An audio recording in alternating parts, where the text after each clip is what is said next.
This is Listen St. Louis with Carol Daniel. When I think about the critical issues facing Black and Brown residents in the St. Louis area, I often ask the questions: how did we get here? What's holding us back? And how do we progress? At 9 PBS, we want to deepen our understanding and change the narrative. Join me as I look for answers and discover solutions on today's podcast.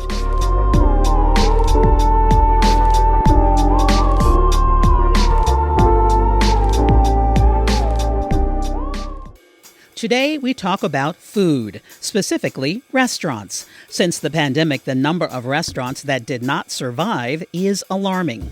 It's even more alarming in the Black community. Starting a restaurant, running a restaurant, and maintaining one has always been difficult.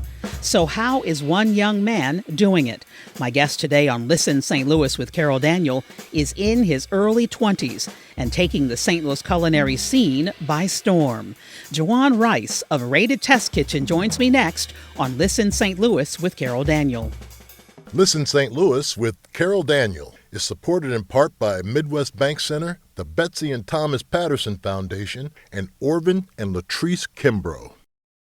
Thank you for joining me for another episode of Listen St. Louis with Carol Daniel. And thank you for sharing the podcast, for liking, and for becoming a subscriber. And I know a lot of you download the podcast to listen later. That is perfectly all right. Listen in increments, 15 minutes while you're driving, 15 minutes when you get home, 15 minutes when you should be talking to your husband, but you don't want to. You'd rather listen to this podcast.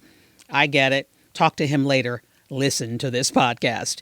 We thank you so much for tuning in. Today's conversation is one that I've been excited to have because he is the age of one of my sons, Juwan. I wrote that you were 23, but you're not. I am not. I am 22. I am just stunned and impressed. Welcome. Welcome to the podcast. Thank you for having me. I'm so glad that we finally had time to do this. Yes. I'm excited. I have been, we're Instagram. I don't know if you follow me, but I follow you. I do follow you. I definitely follow you. And I've been sending you messages on Instagram because I'm just so amazed at what you do. I have been to Rated Test Kitchen at least twice. Mm-hmm. Delicious food. So let's get into your story. Yes. 22. When did you first start cooking? I first started cooking when I was 6. So I grew up in a house full of women. It was amazing. It was a great experience. But my grandma cooked every day.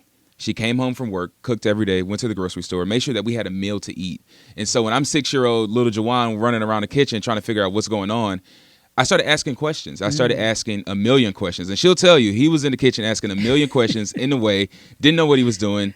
But I wanted to learn. I wanted to know how she was able to take a bag of groceries from the grocery store and create this amazing meal for us. And so I went with her on that journey, listened to the Anita Baker in the kitchen. We were cooking together. I was peeling potatoes, messing things up in the way.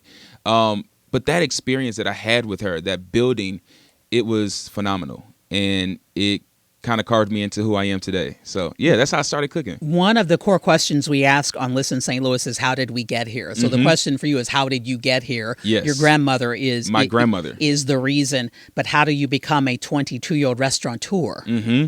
That is a journey in itself. Listen. You've only been on the planet for 22 years. I know, right? Not a long journey. It feels like a long time to me. It's been a long time coming. Exactly. Back to my grandma. We did that. I found a passion and interest. One of the biggest things that I was passionate about was how my family reacted to the food that she prepared. So when we come home, we open the door, we kick our shoes off, and we smell this beautiful aroma, whether it's cinnamon, thyme, or nutmeg, or sweet potato pie in the oven. We're like, okay, you know what? Everything that happened today, we're going to forget about it because Grandma's cooking. Wow. And we call her Mumsy. Her name is Marsha, but we call her Mumsy. So we're like, Mumsy, what you cooking? And she'll tell us, and we're like, you know what? We're going to sit down and we're going to wait for this meal. And so that experience is of us sitting at the dinner table together, forgetting about all the negativity that we may have encountered in the world that day, and just focusing on each other and focusing on the love and the passion that was created in this meal is the experience that I wanted to create for other people. I wanted them to walk into an environment where they could forget about the negativity they went through that day and enjoy an amazing meal. But how old were you when you thought, I want to create this experience in a commercial setting? That was later down the line. Okay. So we'll backtrack. 14 years old, I started JR's Gourmet. JR's Gourmet was doing pastries and desserts at the time. My mom was working for Washington University. So she would take these trays of cookies and brownies and stuff that I was just playing around with into the office. And the people thought she got it from a bakery. They're like, what bakery did you get this from? My and they're son made it. She's like, my son made it. They're like, oh, okay, well, he must be, 14. Yeah. And so that's when I realized that I can take something that I'm interested in and passionate about and make money from doing it. Mm-hmm. And that's when JR's Gourmet was born. Did the spices, because you have a line of spices, did you do that before the restaurant work or after the restaurant? That was before the restaurant work. Yeah. So I was featured on Guys Grocery Games in 2021. It was an amazing experience. But I wanted something that I could package and allow people to experience Chef Juwan in their home without me necessarily having to cater for them or without me necessarily having to cook for them in their kitchen. And so I created this community around these spices. And I was like, it would be this is really good. I get some national press and I release a spice line. And that way the traction is there. I can ship spices across the country, have other chefs use them, have influencers use them in videos. We launched it and it took off like a rocket. And this is before the restaurant. This is before the restaurant. Way before the restaurant. Yeah. And I think in following you that your search for a location was a search. It was. As it is for most restaurateurs, it's a search. Well, the thing is that I didn't necessarily want to open a restaurant when I did. I was scrolling through Facebook looking for stuff on Facebook Marketplace. We all get indulged in Facebook Marketplace. Sure we do. Yeah, spending unnecessary money, talking to random people across the city, trying to figure out what they selling for $2. And I came across this listing for this space that was in downtown, and I was like, "This is a beautiful space. It already has the footprint. It's small, it's intimate." And I was like, what? Let me just send a message just to see if it's still available. If it is, I'll go look at it. So I sent the message to Trevor. And he was like, JR, come by. I would love to have you. I would love to see, what you have planned. I looked at your Facebook. I did some stalking. And I think that you would be a good fit for this space. And so I went to the space. And I'm wait a minute. I think you're probably 20? 19 years old? 21. Okay. So this all happened just a last year. Yes. Yeah. This is pandemic. Yeah. Walking. And so I went into the space and I fell in love with it. And God has given me the ability to walk into a space and be able to design it and visually see how it's going to flow and how it's going to work. And that's what happened when I walked into that space. And I was like, you know what? This is going to be dope. So I left. I didn't say anything to him for about 2 weeks. And I prayed. I was like, listen, God, if this is the right fit, you will allow the finances to flow. You will allow the vision to come. You will allow the ideas to come, the people and the team to come to help me develop it. And he delivered. Big time. He delivered big time. I signed the lease. I didn't have no money to throw towards the investment of it. But he was like, you know what? God was like, I had a conversation. I'm like, we're going to have to figure this out. He was like, if you trust me enough to go on this journey, I'll make sure that you get everything that you need. I have said to God before, you brought me here. There's no vision without provision. So Exactly. You brought me to this point. Now what, God? Yeah. What do I do now? And where do these resources come from? And then they come. And that's exactly what happened for you. Yes, that's exactly what happened. Now, opening a restaurant, like I said in the intro, opening one, maintaining one, it's all difficult. It is. Designing one, we don't necessarily, those of us who are on the outside looking in, we walk into a space and it's gorgeous. Yes. But you don't think about you selecting every vase. I understand you had your plates made for you. Yes. I'm a creative. My dad was an artist. He designed shoes, and he's an artist. My brother is an artist from our dad. And so we grew up as creatives, always doing things, always creating. I love to create stuff with my hands. I took a lot of stuff apart in our house. My mom wasn't happy about it, but I wanted to know how things worked. You know what I mean? And there's a guy on TikTok. He's like, if you want to know how a toilet works, sit on it backwards and figure it out. Because I wanted to know how these different things worked. And so in that, I had a little bit of, construction and being able to work my hands. And so that's what I did for the restaurant. Literally every element of Rated was handcrafted and handmade for that specific space. I mean, down to our tables. Our tables are literally made by hand. We poured the concrete. We built the frames for them. We built the bases. We put the clear coat on them. Everything in that space is uniquely created for it. And you chronicled a lot of it on Instagram. I documented the entire process because I wanted to show people that you may have a vision. It will not be perfect when you're executing it, but you just have to have a starting point. And if I would have waited for the investors to come, if I would have waited for the people to come, the designers, the architects, if I would have waited for all of this stuff to come, Rated wouldn't be rated. It wouldn't have even been open because according to the word, I didn't have the resources or the credit or the finances to open up a restaurant. And so I had to do a lot of work to get to that point, but it paid off. The thing I love so much about it, but one thing that I do love about it is the size, and it is an intimate space. Yes. When my husband and I went in the first time, and then I went with my son the second time, but when my husband and I went, we both said it feels like New York. Now, in New York, real estate is so expensive that that's why you have small restaurants. Exactly. So that's not the case here in St. Louis, but you chose that size for a reason, and it's hard to get a reservation because it's good. Yes. But also because it's small. It's intimate. Yeah. Yes. Yeah. And so I'll give you the background of how I came up with the idea for the concept. During COVID, I was creating these amazing meals. I had lost my job. We closed down the restaurant that I was working with at the time. So I was laid off for about 2 months. And I started creating meals out of my house and posting them on Instagram and Facebook and started selling them. And then from that, we had a decent amount of food left over. So I started a crowdfunding event called Feeding the Frontline. And we fed thousands of healthcare workers across the city, just me and my cousins cooking in my house and delivering these amazing meals because the healthcare industry was so impacted just as much as the restaurant industry was. Right. And a lot of these healthcare providers couldn't leave the facilities because they were dealing with older patients. And if they left and came back with COVID symptoms or anything, they could potentially kill their residents, their patients. And so we brought the food to them, these amazing meals that we were creating.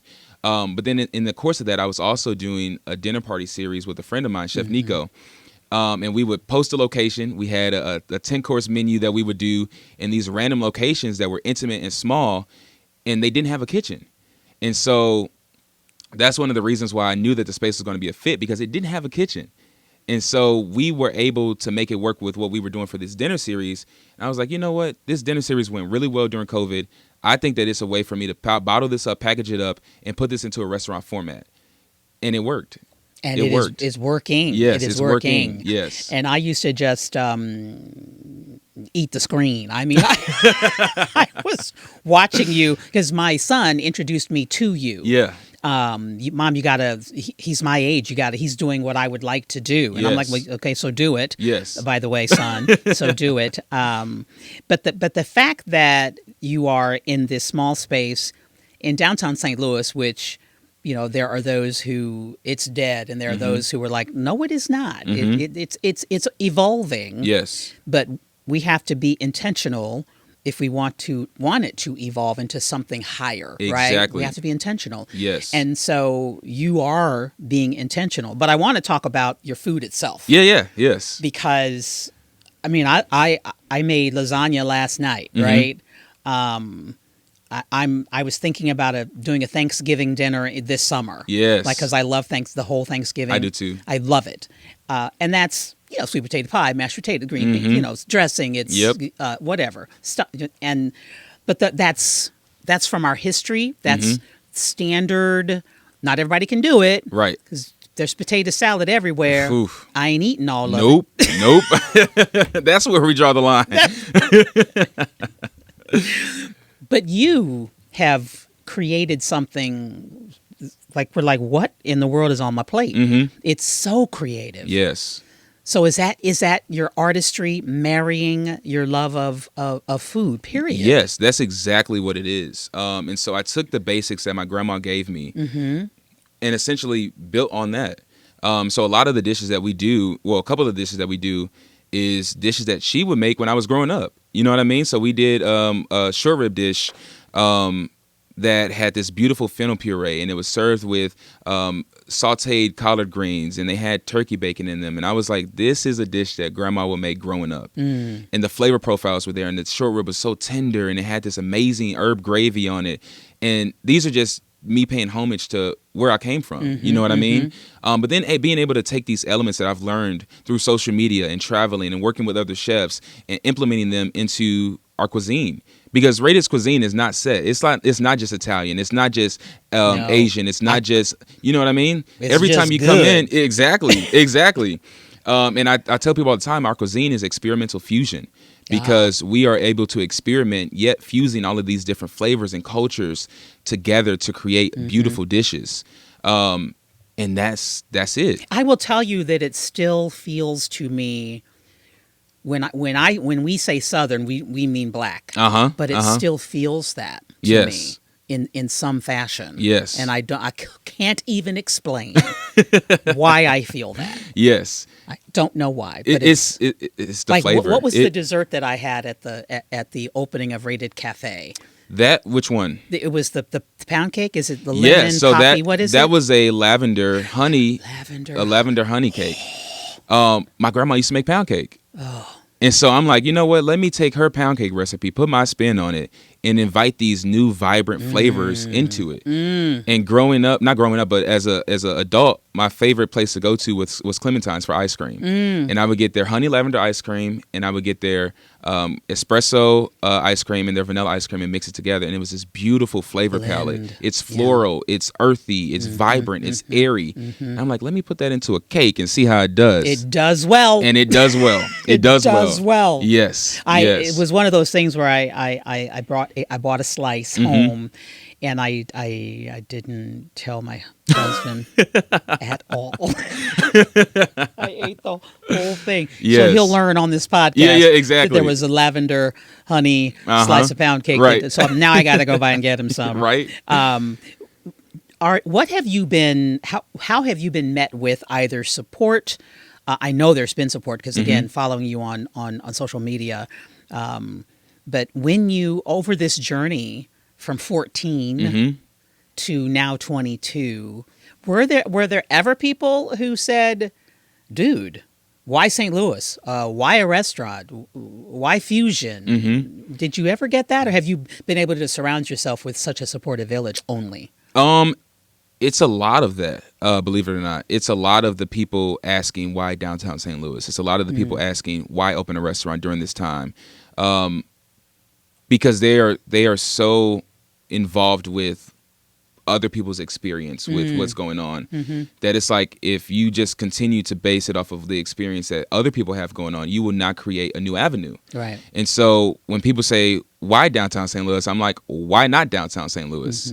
Downtown St. Louis right now is a blank canvas for you to create a culture. Exactly. And so I'm like, if nobody else is going to do it, I'm going to make sure that we're doing it. Because there's not a lot of fine dining restaurants downtown that are creating experiences.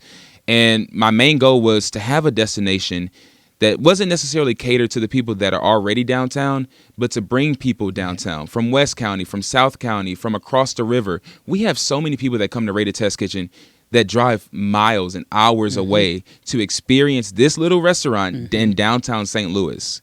So I'm like, if this is one, imagine if we had 20 of these restaurants downtown. What our ecosystem and what our community and what our culture would be for downtown St. Louis. There's no reason why we don't have a Michelin star restaurant in St. Louis. No reason. We have the talent. We do. And it's the same way with videographers and creatives and artists and musicians. St. Louis is full of so much talent. We just have to have an incubator space to keep them here. And not to keep them here from expanding, but just to keep them grounded in St. Louis to create our culture. Because St. Louis is full of so much talent, so many talented people. Incubator mindset is I just thought of that when you said that. And we do so poorly in believing in ourselves and each other. Yes. Like I might believe in myself because I live in Kirkwood, but I don't believe in you because you live in Delwood. Yeah. You know, and that is a problem. It is. That I hope from this podcast that we get to, and as I've said this often, change the narrative. That's what we're doing at 9 PBS, trying to change the narrative, the story we tell ourselves about ourselves. Exactly. And one of those stories that we tell ourselves about ourselves is downtown St. Louis is dying, and I'm scared. And I mean, I've never been scared downtown, and I've worked downtown for almost 30 years. Yeah, I haven't either. But the truth of the matter is that I'm careful. Yeah. But different. That's anywhere. Anywhere. If you go to New York, you should be careful. If you go to Chicago, you should be careful. I'm careful in my own driveway. Exactly. Yeah. Exactly. But the truth of the matter is that downtown St. Louis is a living ecosystem. If you do not feed something that's living, it's going to die. Right. So if you do not feed downtown St. Louis, yeah, it's going to die. Right. So we need that investment. We need the support. We need everything that we can get in downtown St. Louis right now, because the truth of the matter is that, yes, there was a decline, but with a decline, that means that there's an incline in sight. Absolutely. So St. Louis is literally about to hit this trajectory in the next couple years, and it's going to revolutionize what we know as downtown St. Louis. You were just, by the time this airs, some weeks ago, you were in Houston for Houston Food Week. Yeah, Houston Food and Wine. Yeah. Houston Food and Wine. Yep. Dozens and dozens of chefs from from Houston, rather, invited chefs from around the country. Yes. And you were one of the invited chefs. I was one of the invited chefs. Wow. Yes.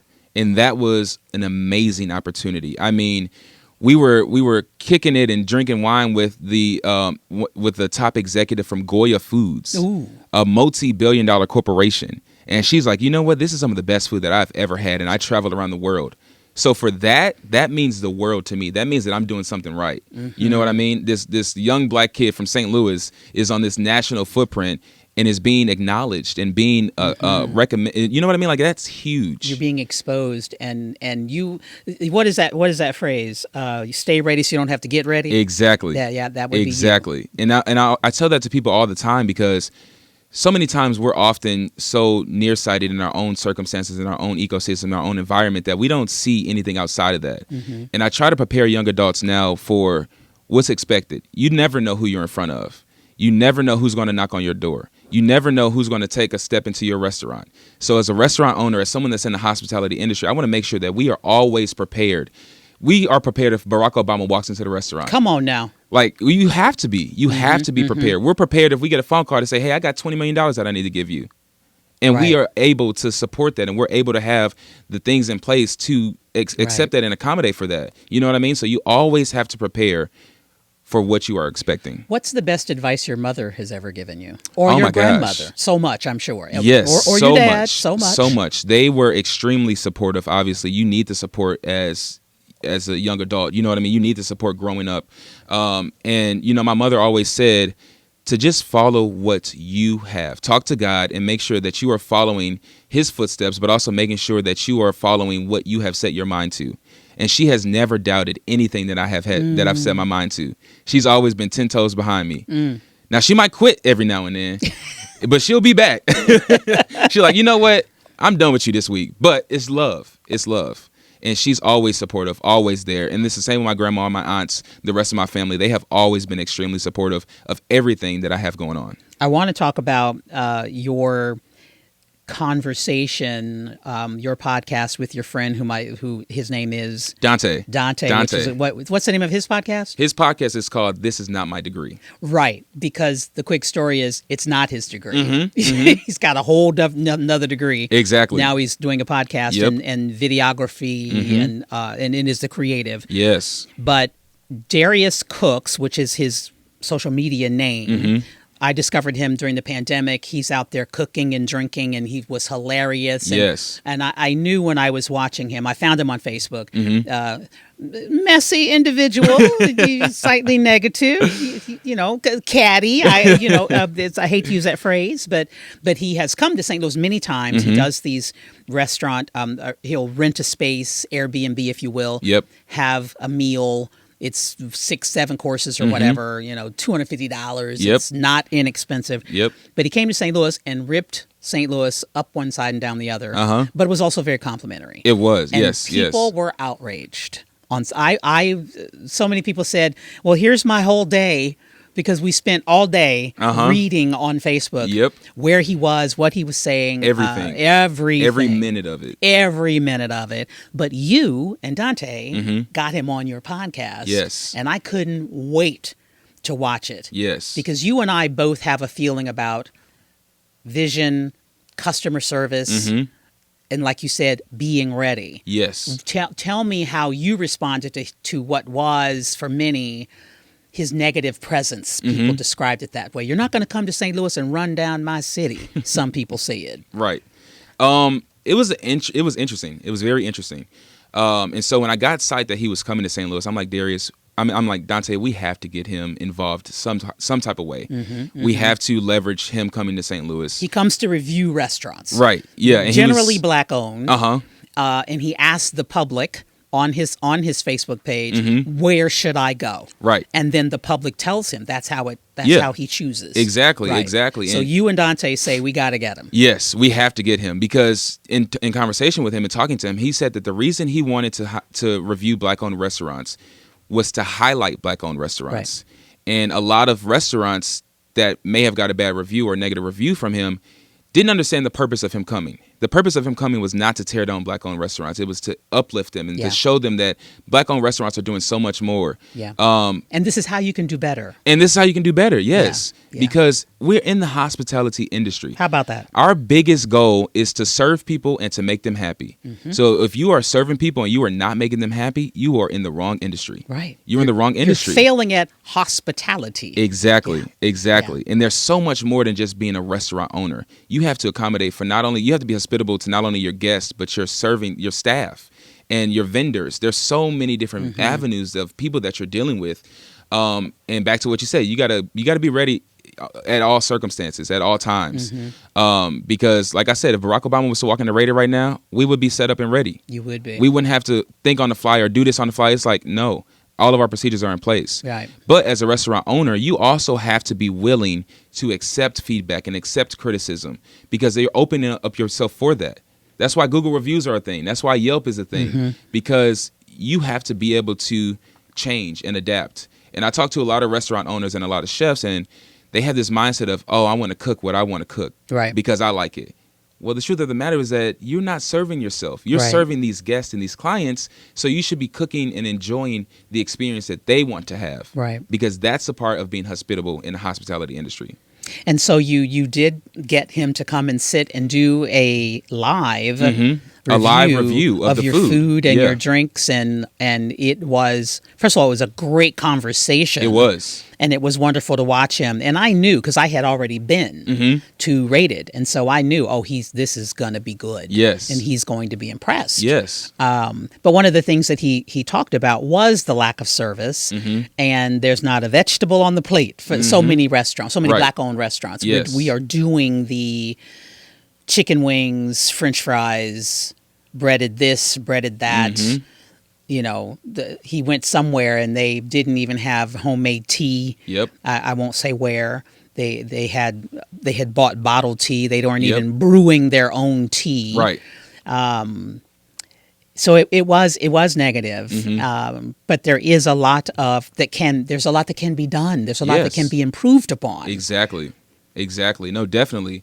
And I'm glad that he offered the insight, because oftentimes, even me as a Black-owned restaurant owner, it's hard to give my review to a restaurant owner, because they think that I might think that I'm better than them in a circumstance, or there's a certain type of arrogance there. But it's like, no, I just want to see you succeed. Yeah. I know what people are looking for when they walk into your restaurant. Your bathroom should be clean. The restaurant should smell good. The silverware should be clean. These are all things that any normal guest walking into your restaurant is going to look for.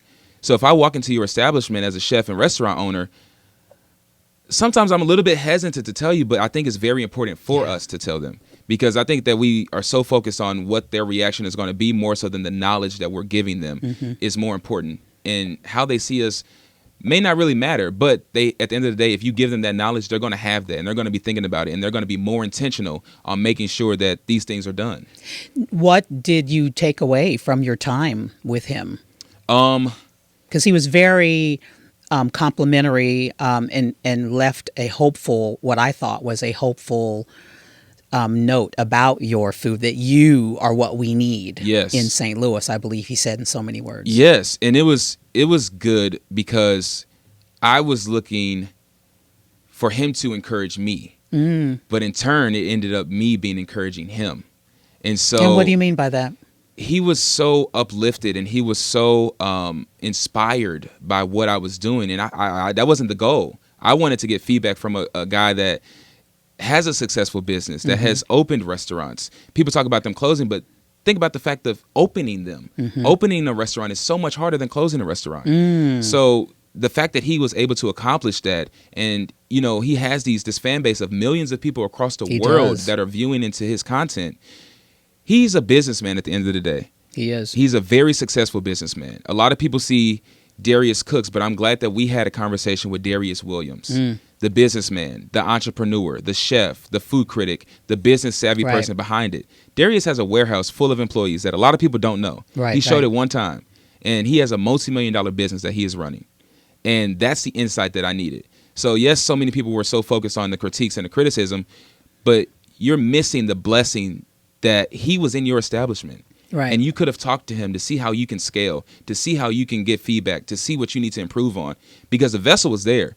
You just looked at the wrong image. Right. And I know that there were so many people, because I was following it all day for days. He's been sued and things have happened, and some years ago, and people were there. They were stuck there. Yep. And those things did happen. He's talked about those things. Yeah. And he's very transparent about it. Yeah, but for all of us who have stumbled, who have made mistakes, Yes. now what? Exactly. And for him, there's been a now what? There's been a next. Yes. And if we can't find inspiration in someone who has fallen, stumbled, done wrong, been convicted, all of those things, if we can't find inspiration in their next, Yes. then we've missed an opportunity to be The whole motivated. opportunity. The whole opportunity. Yeah, because I started watching Darius when I was young, like when he had just first got onto YouTube, and to see how he has grown over the years, and how because he was cooking in his apartment, and he had this blue polo shirt. I tell him the story all the time. Blue polo shirt on, this wire rack next to him, and he was consistent. Yeah. And he was super consistent to the point where he got everything that he prayed for. And so that's what I want to recommend to people, and that's what I want to know for myself, is that you just have to keep showing up. You just have to be consistent. And once you find that niche and you find that market, that's when things are going to start to pivot, and that's when the increase is going to start to happen. He did talk about in eating your food, just identifying. You mentioned the words flavor profile. I mean, he was identifying. Now, wait a minute, what is that? And who is putting this with this? This with this? Yes. And so, do you wake up dreaming about combinations? Yes. It's so weird. Yeah. It's the weirdest thing.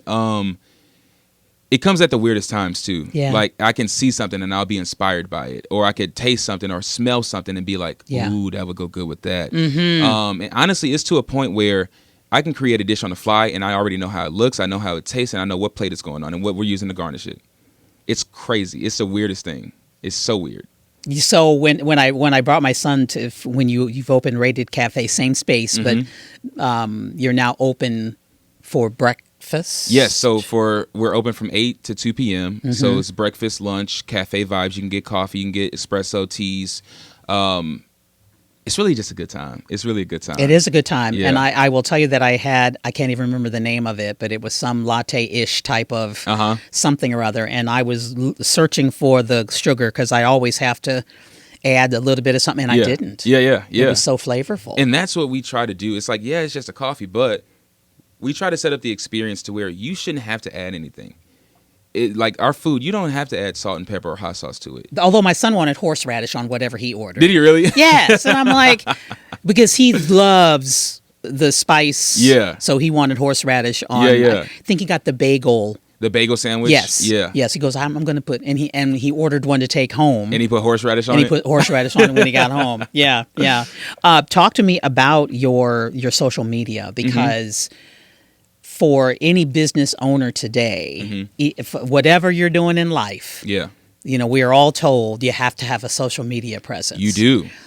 You make it look easy, but I know full well that it's God. not. That's a It's whole not. nother job. It's a whole nother job. But a lot of people don't realize, as an entrepreneur, social media is probably about 65% of your business. My goodness. The work and dedication that you have to go into showing your social footprint and showing your fan base or your clientele base, it's a lot. It's a lot of work. We spend a lot of time. We spend a lot of money. We Do spend you a have lot a of whole energy person? into it.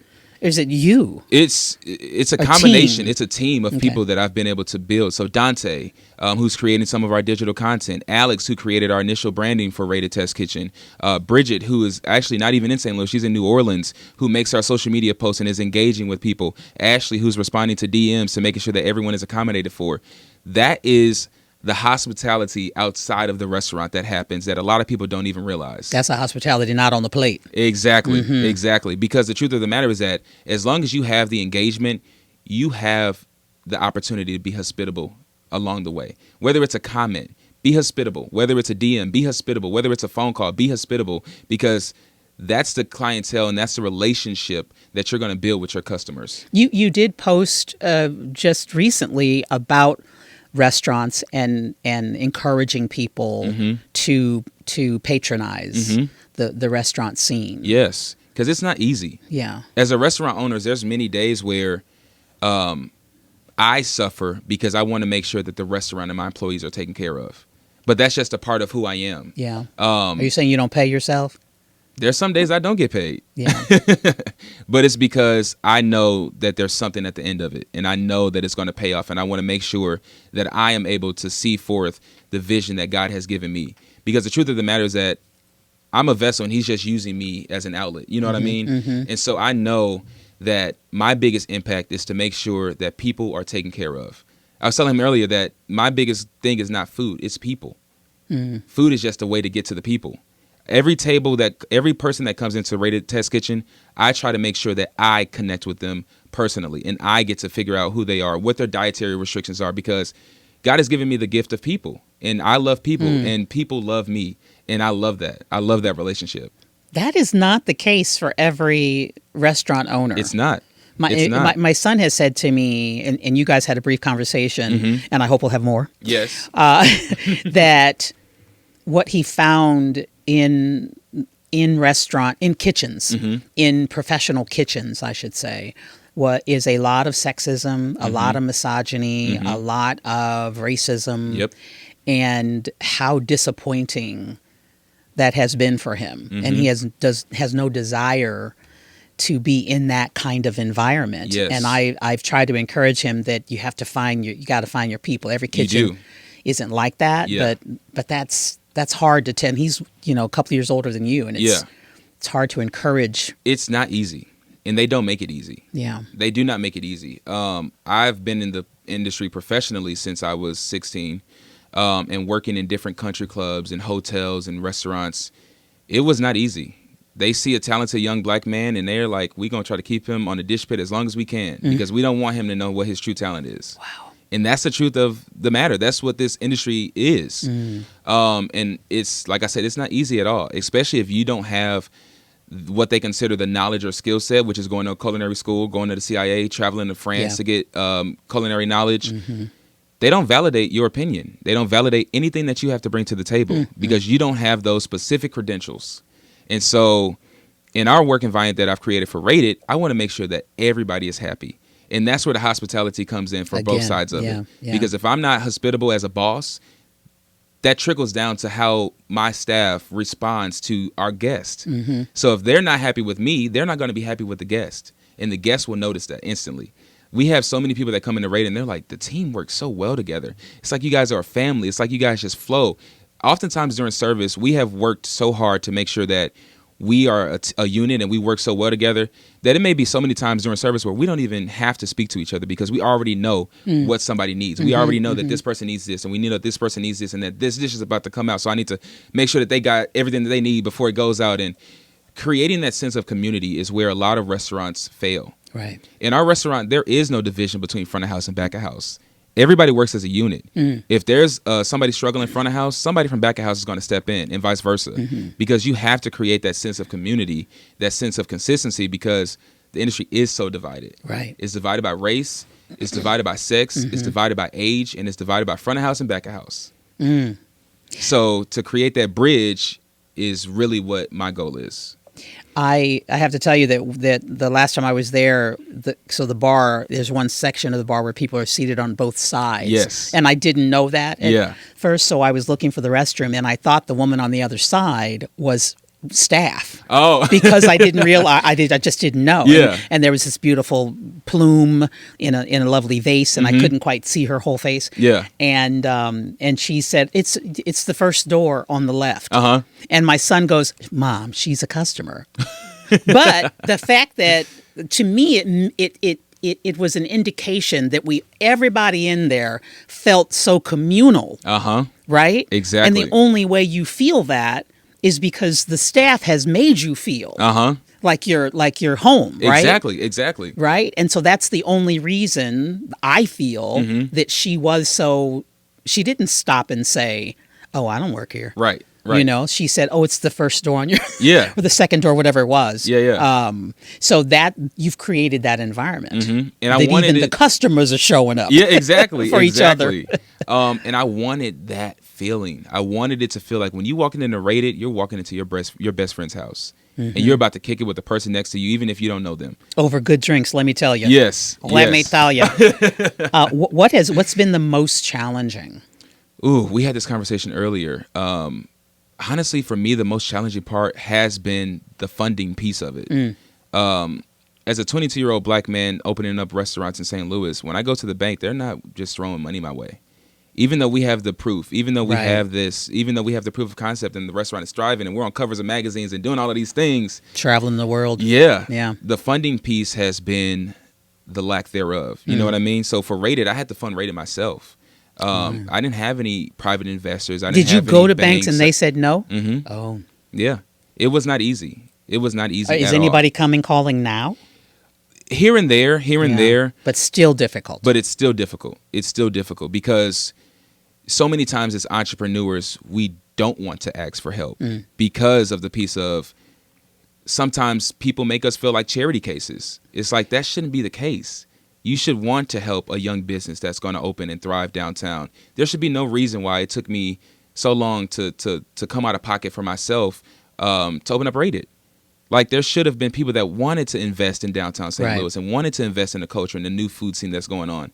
And statistically, we know that black entrepreneurs are much more likely to have to self-fund their vision. Yeah. And it sucks. And I wish that I had the answer because if I did, everybody would have the answer. Right.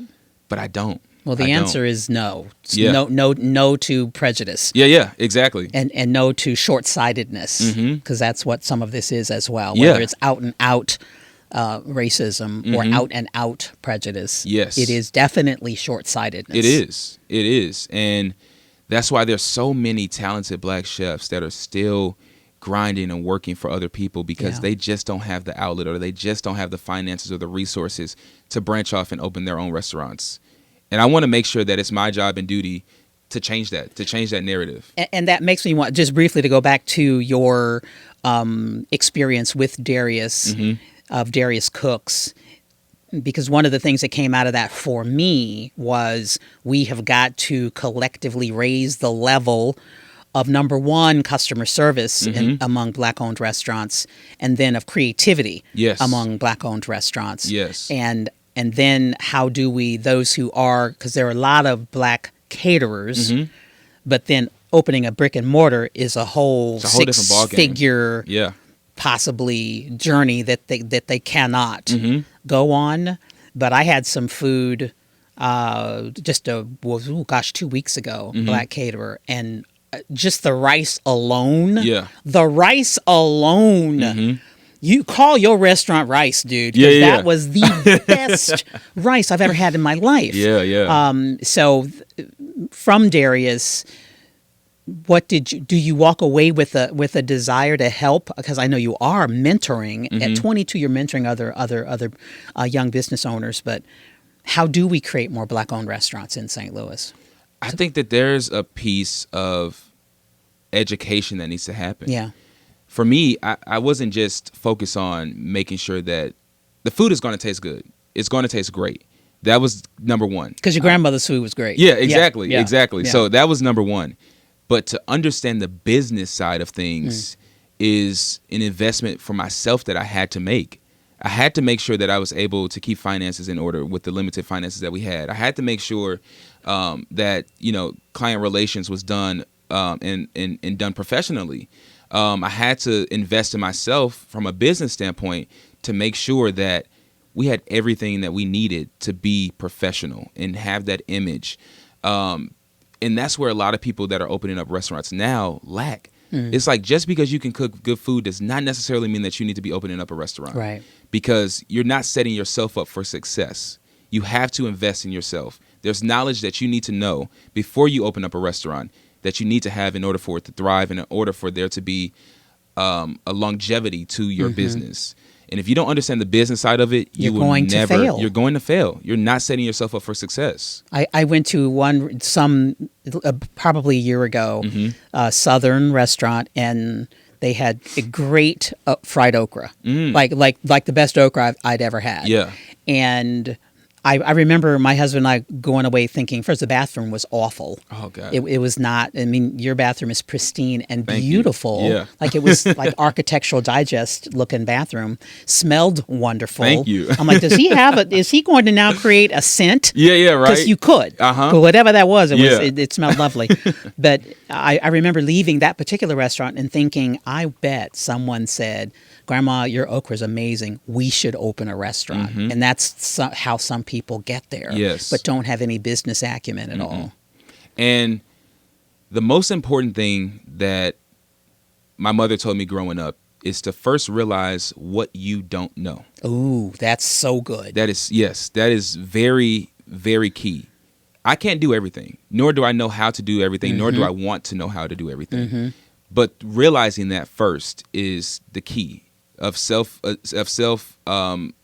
reviewing yourself. Because there's some things that I don't know. And so reaching out to people that do know that does have that information and that knowledge base was key. And so reaching out to those people, like I necessarily did not understand finances right off the bat, because that's not necessarily something that they teach us in school. Which Right. is Not very at all. interesting. Yeah. Yeah, not at all. Yeah. And so reaching out to professionals at Bank of America and reaching out to people that worked in banking that I'm related to or that's in my family, to seek that information is an investment for myself that I had to take. But like I said, realizing what you don't know is the first step, because people are so full of realizing what they do know Right. that they often miss the things that they don't know. Yeah, and that's ego. Mhm. Yeah, that is ego. So Yeah. what is next? I know Rated Cafe is taken off. I Yes. got to experience that, and it's wonderful. Do try the bagel, horseradish or not, the bagel sandwich. And I had a bowl of something. What did I have? Let's see, did you have the chicken fried rice, the chicken sausage fried rice? No, but I want to have that. It's really good. Was it the potato bowl? It was the potato bowl. Yes, It so was the it's a potato roasted bowl. garlic hummus on the bottom. We roast the potatoes with herbs, olive oil. We toss them and then a garlic herb butter and top it with scallion jam. Listen, scallion jam. Mm-hmm. Who's doing scallion jam? Right. Rated Test Kitchen, Rated Cafe. Yes. I did share that with my husband. You'll be happy to know. Okay, good. He didn't get the lavender honey cake, but Yeah. he did get the potato bowl. So Rated Cafe just began, but you're traveling. Do you see yourself having restaurants in other cities, or do you want to That's the expand plan. in St. Louis? That is the I plan. want to expand in St. Louis because I feel that there is so much that I need to do. And so many people are so gung-ho on pushing the narrative of you need to leave St. Louis and then come back. It's like, no, I shouldn't have to. You should not have You to. should I've support heard that me while myself I'm in St. before. Louis. Support me while I'm in St. Louis. Yes. I should not have to go to another city and get a Michelin star and then come back and get validation or credit from you. That makes no sense. It doesn't. That narrative is so backwards and so misconstrued. But I want to make sure that other creatives and other culinary creatives and other chefs and entrepreneurs are able to have what they need here, whether it's a location, whether it's funding. And so I'm working very hard with the city of St. Louis to find these resources for business owners, and working with Greater St. Louis Inc. and working with the St. Louis Development Corporation to figure out what we need to do to have a thriving ecosystem downtown. If you got Mayor Jones, Neil Richardson, and Greater St. Louis Inc. Yes. at the table together, Yes. something will break. Something is going to happen. Something is going to Yes. happen. Yes. And I am here for it. Yeah. Whatever little piece of wisdom, I am on your team. You haven't invited. appreciate I that. am on your team. Yes. Because what I have seen and followed you on social media years before I got to actually taste your food. Yeah. You are one impressive young man. Thank you. And I know that your parents are proud. Yes. I am proud Yes. to know you and have watched you grow and blossom in this way. And I am even more proud that you are so St. Louis. That you are 10 toes down for St. Louis. 10 toes down. 10 toes down. And downtown St. Louis. Yes. That I am so excited Yes. by. Because at the end of the day, St. Louis made me who I am today. And no one can ever take that away. No one. No one can ever take that away. So even when I'm networking with these chefs from Aruba, or I'm networking with these directors from Food Network. I'm like, listen, I'm St. Louis at the end of the day. And I'm going to make sure that everybody knows that. And I'm going to make sure that everybody knows that St. Louis is full of so many talented creatives. And I'm only one of thousands, and if not millions. And so wanting to create that platform where they get their breakthrough and they get what they need to thrive, and they get everything that they need right here in their home, the support, the legacy, everything is here. And that's what I want to make sure happens. This podcast is called Everything is Here. Everything is here. You just changed the name of the podcast. Everything is here. Everything you need is here. Everything, yes. Well, Juwan, thank you so much for coming on. I am so excited for all that you are doing and for what is yet to come, because I know there's so much. There's so much. I wrote down 23. He's 22. Congratulations on all your success. Thank you so much. Thank you so much. I appreciate it. And this was an honor. And thank you for joining us for another episode of Listen St. Louis with Carol Daniel. We hope that you share this podcast. Go to his restaurant. How about that? Rated Test Kitchen and Rated Cafe, downtown St. Louis. The address is 313 North 11th. North 11th is very easy to find. Parking is easy. You won't have a problem. And you are going to love what you have there at Rated Test Kitchen and Rated Cafe. So don't forget to subscribe and to share this podcast and to like it as well. Just click that like button. We appreciate you so much. We'll be back next week with another episode of Listen St. Louis with Carol Daniel right here on 9 PBS.